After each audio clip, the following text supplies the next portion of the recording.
On President's Day, demonstrators gathered at state capitals and public spaces across the United States to protest actions taken by President Donald Trump and billionaire Elon Musk, both of whom are driving sweeping changes within the federal government. In Washington, D.C., thousands braved the chilly 40-degree weather and strong winds to assemble at the Capitol reflecting pool, chanting, "Where is Congress?" and demanding that lawmakers fulfill their duties.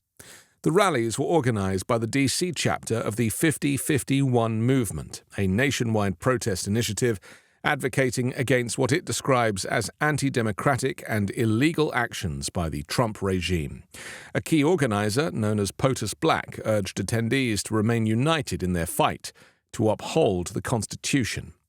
To stand against tyranny is to defend democracy and remind elected officials that they serve the people, not themselves, Black declared. The past month's events have been designed to wear us down, to break our resolve. But we are the American people. We will not break. The 50-51 movement, which stands for 50 protests, 50 states, one movement, coordinated demonstrations in more than half the country, spanning from California to Colorado, Tennessee, and Massachusetts. Protesters voiced opposition to executive overreach, mass firings, and immigration policies, while also targeting Musk's involvement in the administration. In Denver, thousands marched from the Colorado state capitol through downtown streets, despite freezing temperatures and snowfall. Protesters criticized the administration's environmental policies, federal funding cuts, and what they viewed as an erosion of democratic rights. Similar demonstrations took place in cities such as Colorado Springs and Grand Junction, as well as near Rocky Mountain National Park. Trump's recent executive actions have dismantled government agencies without congressional approval, overhauled immigration policies, and resulted in mass layoffs of federal workers. Last week alone, over 10,000 government employees were dismissed. Additionally, he's attempted to remove FBI agents involved in the January 6 investigation and defended his actions by stating that he who saves his country does not violate any law.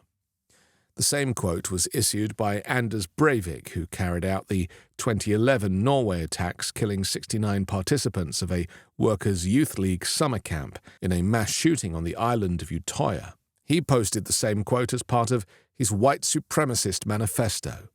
In California, protesters convened in downtown Long Beach for a Not My President rally.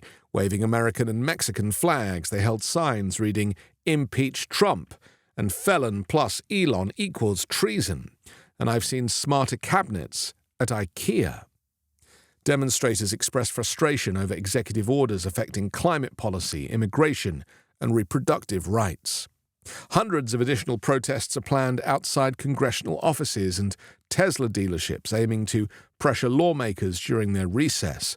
While the opposition has not yet reached the scale of protests seen after Trump's first inauguration, a coalition of progressive activists and Democratic organizers is rallying against Musk's growing influence as Trump's top advisor. Ezra Levin, co-founder of the progressive group Indivisible, called Musk a weak link in the MAGA coalition, arguing that nothing polls worse than the richest man in the world coming after your Social Security checks or Meals on Wheels. Indivisible, which has over 1,300 local chapters, has been mobilizing members to demonstrate at congressional offices and Tesla locations. The group issued a guide advising protesters to remain on public property, avoid disrupting business operations, and keep the focus on Musk's political role rather than his company's. Senator Bernie Sanders has also launched a national tour to rally against what he calls oligarchy, with scheduled stops in working-class districts of Iowa and Nebraska.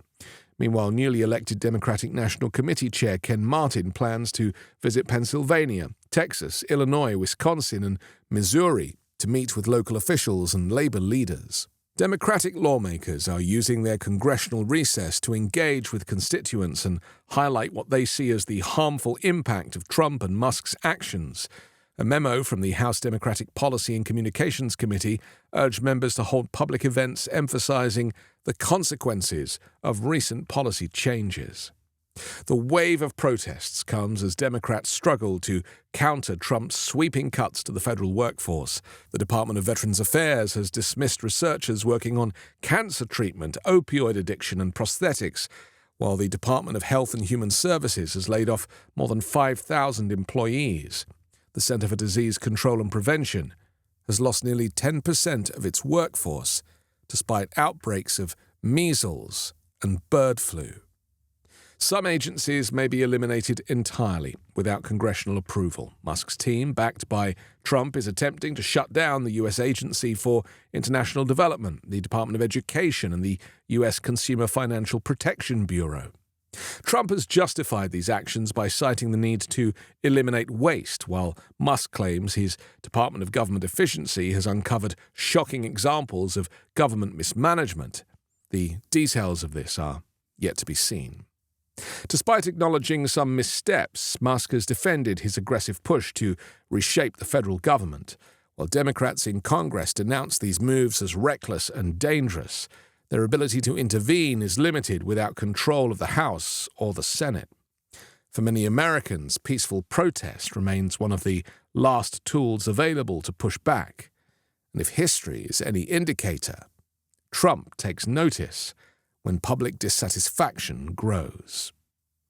I'm Anthony Davis. You can find me on the 5 Minute News YouTube channel and podcast, on Wednesdays co-hosting Uncovered, and on Sunday on the Weekend Show with Midas Touch.